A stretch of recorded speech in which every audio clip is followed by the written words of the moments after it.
wabarakatuh. Perkenalkan, saya Anggrayeni, Prodi Perbankan Syariah, kelas 3C. Di sini saya akan memaparkan tugas ulangan akhir semester Ekonomi Makro Islam yang berjudul Makroekonomi Konvensional. Baiklah, di sini saya akan menjelaskan yang pertama ada pengertian konsep dasar ekonomi makro, yang kedua teori pertumbuhan ekonomi, yang ketiga makroekonomi klasik atau long run analysis, keempat Keynesian economics atau short run analysis, dan kelima sintesis dalam ekonomi makro atau mainstream economics. Yang pertama, pengertian konsep dasar ekonomi makro. Ekonomi makro adalah ilmu yang mempelajari kegiatan perekonomian secara agregat atau menyeluruh, dan di dalamnya membahas isu-isu penting dalam ekonomi makro, yaitu pendapatan nasional, tingkat bunga, tingkat pengangguran, inflasi, neraca pembayaran, dan perdagangan internasional. Dalam ekonomi makro juga membahas perekonomian 2 sektor, 3 sektor, dan 4 sektor.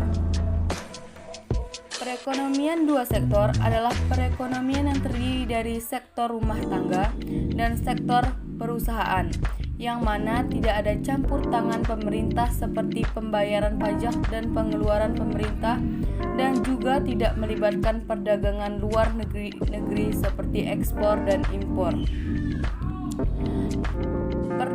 Perekonomian 3 sektor adalah perekonomian yang melibatkan sektor perusahaan, rumah tangga, dan pemerintahan. Kegiatan pemerintah menimbulkan 2 aliran pembayaran, yaitu yang pertama pajak yang dibayar perusahaan, rumah tangga kepada pemerintah, dan yang kedua pengeluaran pemerintah. Perekonomian 4 sektor atau perekonomian terbuka adalah suatu kegiatan ekonomi di suatu negara yang melakukan kegiatan ekspor impor dengan negara-negara lain.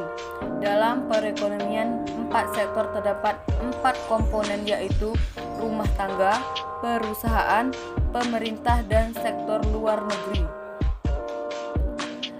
Di sini ada teori pertumbuhan ekonomi. Teori pertumbuhan ekonomi adalah sebagai penjelasan mengenai faktor-faktor apa yang menentukan kenaikan output per kapita dalam jangka panjang, dan penjelasan mengenai bagaimana faktor-faktor tersebut berinteraksi satu sama lain sehingga terjadilah proses pertumbuhan.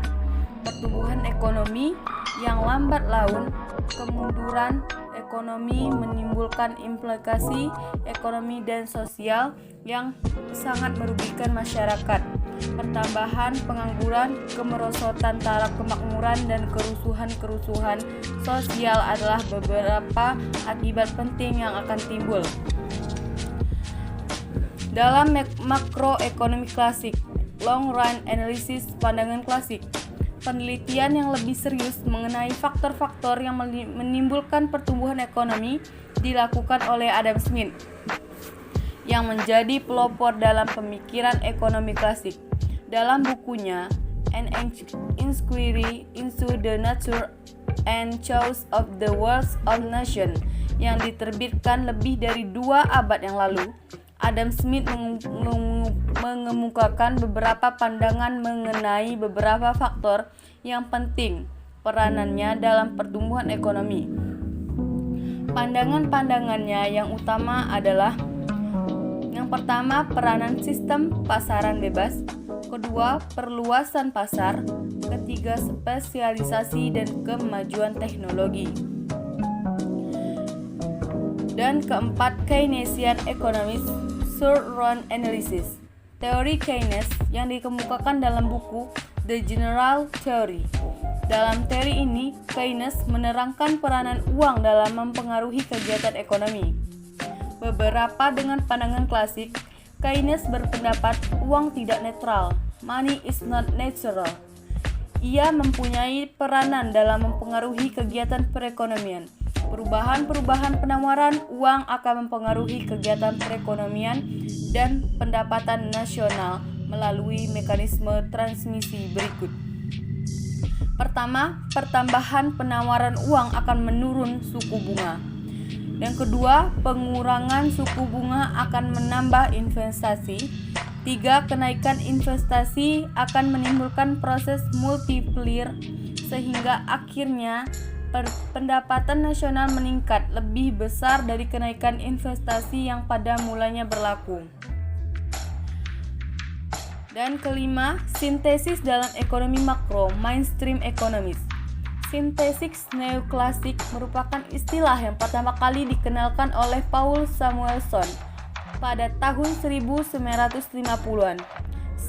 Sintesis ini merupakan gabungan dari pendekatan neoklasik dan pengajaran ekonomika mikro dengan pendekatan Keynesian dalam pengajaran ekonomika makro. Satu contoh paling populer dari sintesis neoklasik ini adalah tentu saja buku The Economist karya Paula Samuelson. Pada umumnya, pengajaran yang memakai pendekatan sintesis neoklasik dimulai dengan teori konsumen, di mana seorang konsumen yang rasional mencoba memaksimalkan kepuasan namun terkendali oleh anggaran.